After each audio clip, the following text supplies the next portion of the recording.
For today's class, I'm especially excited because we're typing one of my favorite authors, the writer Neil Gaiman, who you might know from stuff like The Sandman or American Gods or Good Omens. In particular, we're going to focus on 3 aspects of his type.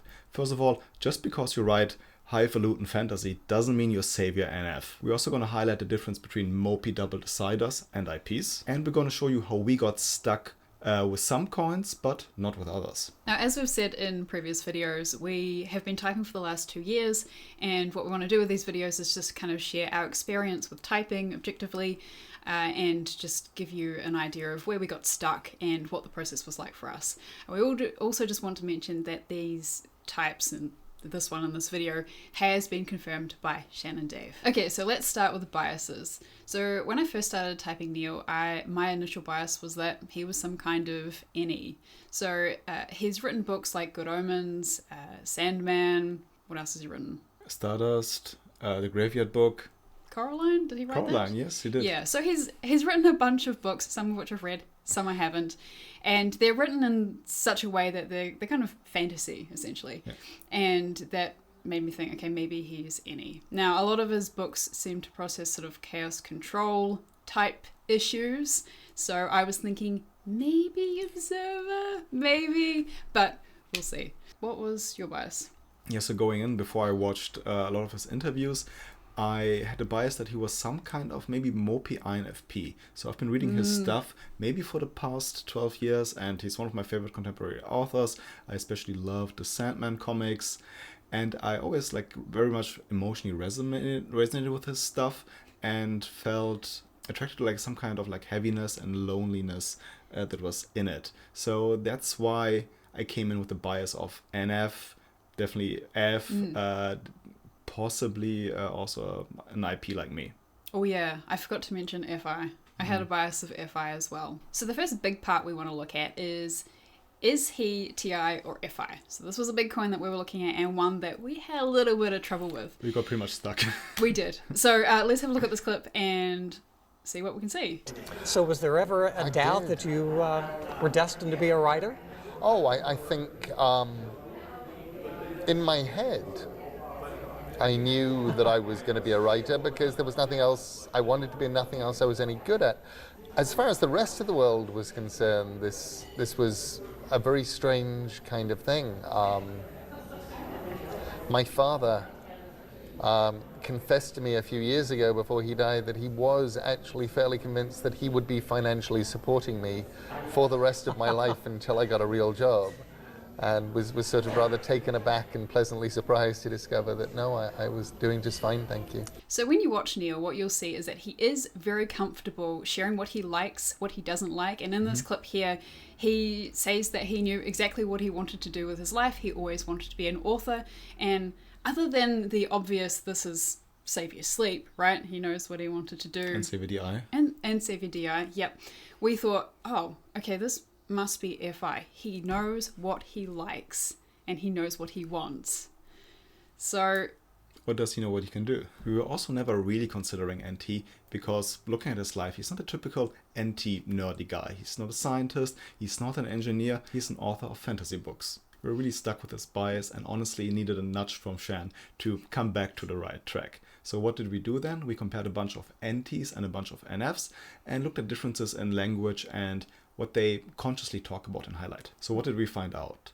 Thinkers seem to have an easy time to talk about their process, to talk about what they do. They can easily access the doing. And it's not like the feelers don't do things. But when you ask them, okay, how do you do things? They have a really hard time to consciously articulate that. Let's take a look at the clip where Neil is interviewed by Tim Ferriss.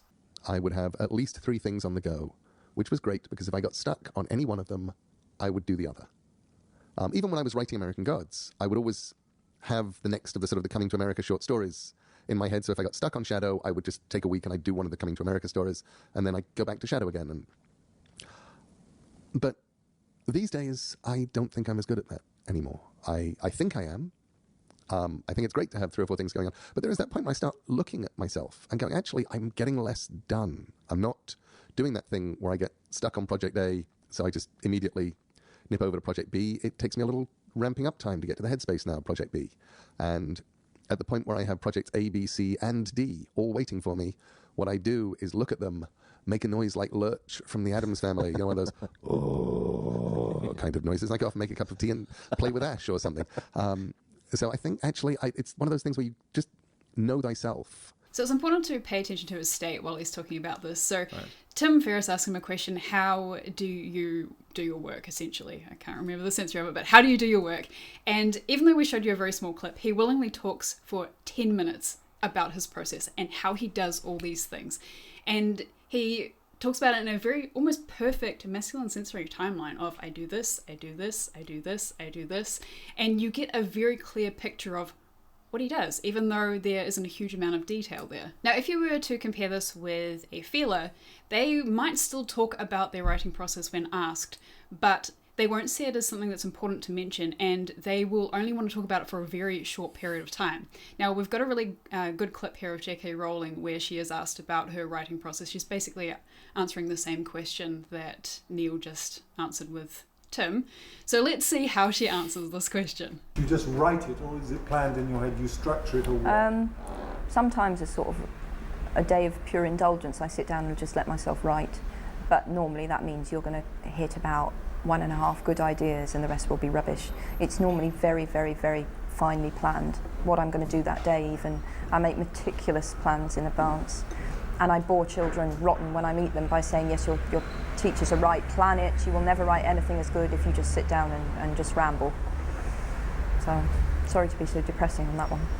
Okay, so in this clip, JK talks for about 30 seconds about her process, and although she doesn't give much detail at all, she's not very happy about talking about this, and she also apologizes for being so depressing. So clearly this is not a topic that she's excited to talk about, like the thinkers are. Yeah, she's not tracking what she does, she's tracking how she feels. Yes. So we've seen that Neil is in fact a thinker. And yeah, I did need some help in order to catch that bias. But what about the other biases that I had? Is Neil an IP or might he be a double decider? Let's watch a clip. How have you been able to accomplish that? Obviously, you've not felt restricted to appealing to just one audience. No, I mean, in some ways, I'm very willing to piss off people who love one thing I do by then going off and doing something else, and then going off and then pissing off those people by doing the next thing. And I think there's very much a feeling for me always that I'm like a kid who's been locked into a candy store overnight, and there are just so many bottles and jars that I can get into before somebody comes and unlocks it at dawn. And I want to try and get my hand into all of the jars. So I definitely want to do comics, and I want to do films, and I want to do TV, and I want to do children's books, and of course I want to do adult books and picture books. And right now I would love to do some theatre. I'd love to write a circus. There's things I haven't done yet. Okay, first of all, notice the analogy that Neil uses to describe how he feels and what he wants to do, and also notice that he wants to do all the different things, and he wants to be narrowed down and put into one box. But let's come back to the question: is he in fact an IP, or might he be a double decider? So Neil, first of all, does seem to be aware of what the tribe expects of him, and he's able to consciously articulate that. And then what does he do? He's not afraid to piss off the tribe. He knows what the tribe wants and thinks, but he also is very aware of what he wants and thinks. And if push comes to shove, he's going to go with that, but he's able to comfortably talk about it and not freak out about it. And this was a consistent pattern that we saw in almost all interviews. He knows what he wants, he knows what the tribe wants, and he goes with what he wants. So he's clearly double deciding. But the other side of the coin is single observing. So do we see the same thing from Neil?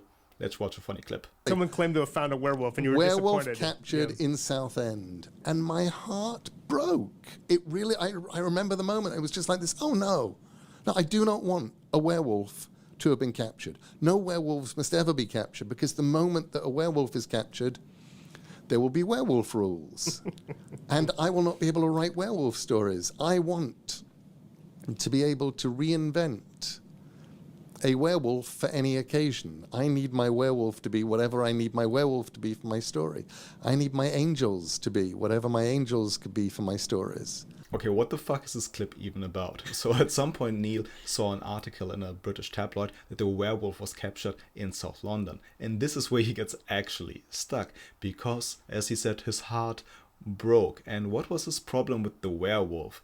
He didn't care as a writer of fantasy, for werewolf rules, because an actual werewolf would imply there are rules for werewolves now, since they can be captured and studied. What he wants is all the possibility and no rules, so he can make up whatever he wants. And this is what he gets stuck on. This is where he has like weird single observer conversations. Okay, so let's move on to social types. So as we've seen from Neil, he is quite clearly a specialist. He's a writer. This is how he makes his money.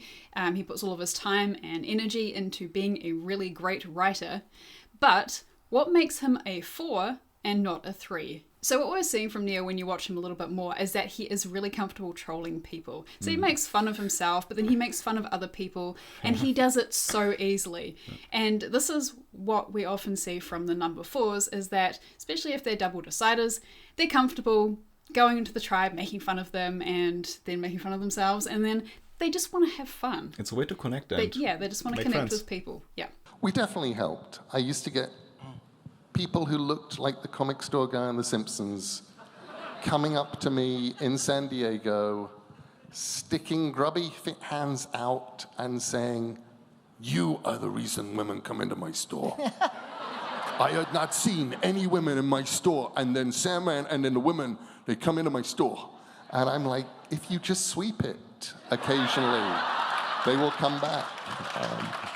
Now, Neil is an infodom, which, and we said earlier, he is Save Your Sleep, so that clearly makes him play last. And so this also gives him double activated SI, which would make him more naturally controlling and introverted. And serious. And serious. So if you look at him being an infodom, he will be serious, but he's actually not. He's really silly, he's really goofy. He likes to make fun of people, have fun with the tribe, and this is not something you would usually see from a play last infodom. Yeah, if he was a number 3 and play last, he would double down on the introversion and on the professionalism and on the seriousness, and he doesn't. Yeah, so in general, and as I've probably said too many times in this video already, he likes to troll rather than thinking that he is better than other people. So if you compare him to James Spader, who is the same type as him, no, he's double feminine, NETI, consume, play, sleep. So he's actually energy dom, and he's a bit more extroverted. Thank God I have someone with Savvy Sensory. So James Spader is a number 3, and if you have watched him, you see that he is quite prickly and totally different vibe, and he is generally more afraid of the tribe, which is something that the Savior Flex has. It almost makes them slightly more decider-like. The ego makes them more afraid of how they're coming across, how they're perceived by other people, and Neil does not have that in comparison. So Neil's 4 type is audio, NETI, consume, sleep, blast, play last, and he's number 4. The biggest takeaway we really got from typing Neil was, what is the real difference between a thinker and a feeler, especially between TI and FI? What do the TIs do that the FIs really don't, and the other way around? Like, we got like great insights into that. And yeah, why did we get to that? Because we got stuck in the first place. Yeah. Because we needed help from Shan, and even after getting that help, we still had a hard time seeing it, which just forced us to go deeper and deeper into it. And it was overall a great experience. I had a lot of fun typing one of my favorite authors, and we learned that just because you're an NT doesn't mean you have to be a scientist. You could also be a fantasy author. So Neil Gaiman is an ENTP, and Dan Levy, who we typed a few months ago, is also an ENTP. And have you noticed that the plot of Sandman is the same plot as the one of Schitt's Creek, where they get trapped in like one single room for years on end? Coincidence? I think not.